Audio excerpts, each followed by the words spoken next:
Hello dear friends, and this is Mansoor Ahmad, and in this tutorial I will tell you that how to change your PC password without knowing the current password. And if someone don't know the current password of PC, so it will be able to change password uh, when PC is on.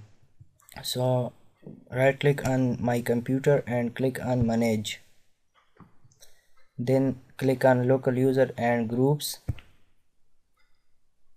double click on users, and here find your PC name, your administrator name, and right click on your administrator name and click on set password,